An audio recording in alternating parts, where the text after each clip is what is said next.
বিসমিল্লাহির রহমানির রহিম। বিশ্ব আধ্যাত্মিক জ্ঞান সঞ্চার দরবার শরীফের প্রতিষ্ঠাতা আমার মুর্শিদ কেবলা গাউসুল আজম শামীম আলী চিশতির দরবার হইতে আমি শাহ আলম আপনাদের সকলকে জানাই আন্তরিক শুভেচ্ছা ও অভিনন্দন। আমার মুর্শিদ কেবলা গাউসুল আজম শামীম আলী চিশতির একটি গ্রন্থ হইতে কিছু আলোচনা নিয়ে আবারও আপনাদের সামনে হাজির হইলাম। আশা করি সকলে ভালো আছেন এবং সকলেই মনোযোগ সহকারে শুরু থেকে শেষ পর্যন্ত আমার এই আলোচনাটি শুনবেন। আমার মুর্শিদ কেবলা গাউসুল আজম শামীম আলী চিশতি যে গ্রন্থটি লিখেছেন সেই গ্রন্থটির নাম হইলেন শরীয়তের পেট থেকে হাকিকত ও মারফতকে উদ্ধার। এই গ্রন্থ হইতে যে আলোচনাটি আপনাদের সামনে করিব সে আলোচনাটি হইলেন ধর্ম কি, ধর্ম শব্দের অর্থ কি, ধর্ম সম্বন্ধে কিছু তত্ত্ব আলোচনা করিব। সুপথকে ধরিয়া রাখাই হলো ধর্ম, কুপথকে ধরিয়া রাখাই হলো অধর্ম। ধর্ম শব্দের অর্থ কি? জ্ঞানকে সত্য পথে চালানোই ধর্ম বলা হয়, জ্ঞানকে অসত্য পথে চালানোকেই অধর্ম বলা হয়। হিন্দু, বৌদ্ধ, ইহুদি, নাসারা, খ্রিস্টান, মুসলমান যে ধর্মেই থাকি না কেন, যে ধর্মে আমরা সত্য পথ এবং সত্য জ্ঞান পাব সেই সত্য সর্বকালেই সত্য। আর এই ধর্মে ঢুকতে হবে না আমাদের, সত্য কিছু থাকলে অবশ্যই আমরা সকলেই নেব। সেই সত্য জ্ঞানকে, চরিত্রকে নিজের মধ্যে ধারণ করিয়া নেব। যেমন হিন্দু ধর্মে মূর্তি পূজা বা ভক্তি করছেন, আসলে মূলের ঘরে মূর্তি পূজা করছেন না। আমাদের ঘরে আমাদের দাদা দাদির কোনো ছবি ঝুলানো থাকে, সেই ছবিটির দিকে তাকালে আমাদের দাদা দাদির কথা মনে পড়ে যায় আর কান্না এসে যায় এবং স্মরণ হয়। আমাকে আপনাকে দাদা দাদি ভাই বলিয়া ডাকতেন, আদর করিতেন, কিছু খাওয়াতেন। সেই কথাগুলো মনে পড়ে চোখে কান্না এসে যায় আর তাহাদের জন্য দোয়া করিয়া থাকি। তাহলে আমাদের দাদা দাদির ছবির জন্য দোয়া করি নাই, দোয়া করিয়াছি এই ছবিটির মতো দাদা দাদি ছিল তাদের জন্য। তেমন করিয়া রাধা কৃষ্ণের মূর্তিকে পূজা করা হয় না এবং মহাদেব বা কালী মূর্তিকে পূজা করা হয় না। মূলত ওই রূপে তাহারা ছিল, এই মূর্তি দেখে তাদের কথা স্মরণ করিয়া পূজা বা সেবা ভক্তি করা হয়। আমরা মুসলমান যাহারা আছি কাবার দিকে মুখ ঘুরাইয়া সাজদা করিয়া থাকি, মূলত কাবাকে সাজদা করি না, আল্লাহকে সাজদা করিয়া থাকি। হিন্দু ধর্মের শরীয়তে মূর্তি দিকে মুখ ঘুরাইয়া সাজদা বা ভক্তি করিয়া থাকি, মূলত ভগবানকেই ভক্তি করিয়া থাকেন।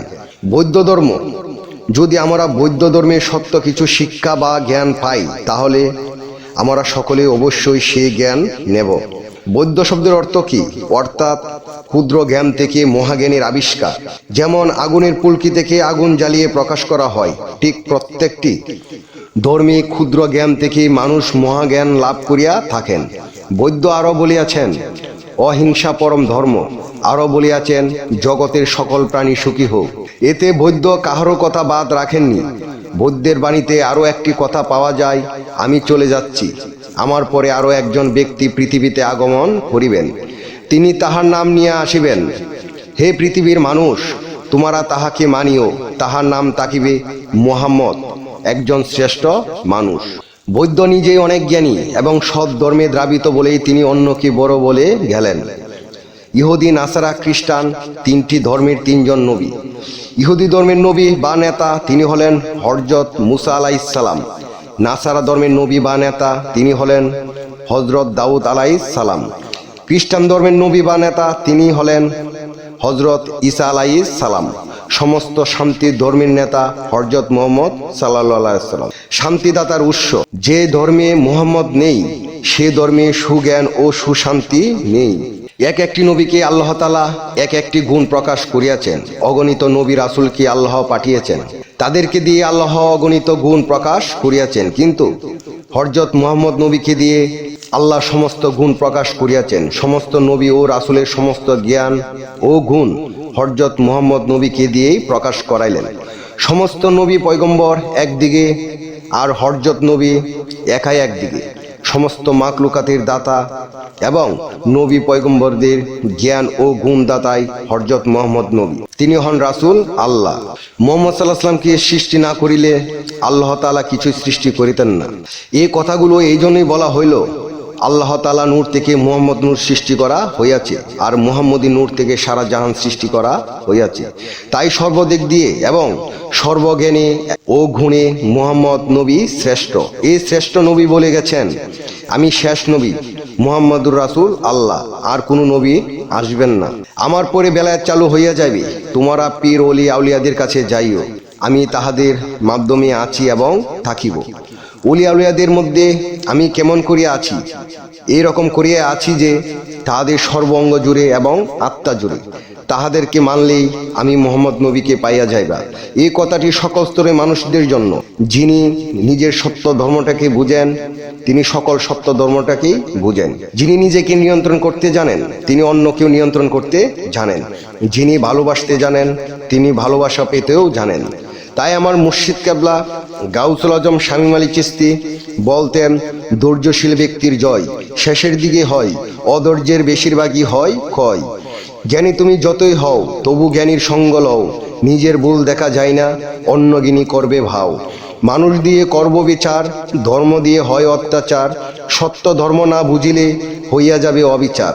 শামীম আলী বলতে চাই, সৎকর্মই সৎধর্ম, অসৎকর্মই হয় অধর্ম। আল্লাহ আমাদের সকলকে বোঝার মতো তৌফিক দান করুন। আমার মুর্শিদ কেবলা গাউসুল আজম শামীম আলী চিশতির গ্রন্থের যে আলোচনাটি আপনাদের সামনে করেছি, আপনাদের কাছে কতটুকু ভালো লেগেছে? যদি ভালো লেগে থাকে তাহলে আমাদের এই চ্যানেলটি সাবস্ক্রাইব করে দিন। তাহলে সামনে আপনারা ভালো ভালো আলোচনাগুলো পেয়ে যাবেন। আপনারা কি ধরনের আলোচনা চান আমাদেরকে কমেন্টে জানাবেন। আমরা চেষ্টা করব আপনাদের পছন্দ মতো আলোচনা নিয়ে আসতে। আমার এই আলোচনাটি করতে যায় কথা ভাষা ছন্দে যদি কোনো ভুল হইয়া থাকে, সকলে আমাকে ক্ষমা ও সুন্দর দৃষ্টিতে দেখবেন। আমার জন্য দোয়া করিবেন, আমি যেন আমার মুর্শিদ কেবলা গাউসুল আজম শামীম আলী চিশতির সকল গ্রন্থের আলোচনাগুলো আপনাদের সামনে নিয়ে আসতে পারি। সর্বশেষে আমি একটি কথা বলতে চাই, সকলের চরণে হাত রেখে যে আল্লাহ গোপনেরও গোপন, সেই গোপনকে পাইতে হলে একজন কামেল মুর্শিদের কাছে যাইয়া বায়াত গ্রহণ করে সেই গোপন ইবাদত ও গোপন সাধনার মাধ্যমে আল্লাহকে লাভ করিতে হবে। সকলেই ভালো থাকবেন, সুস্থ থাকবেন। আল্লাহ হাফিজ।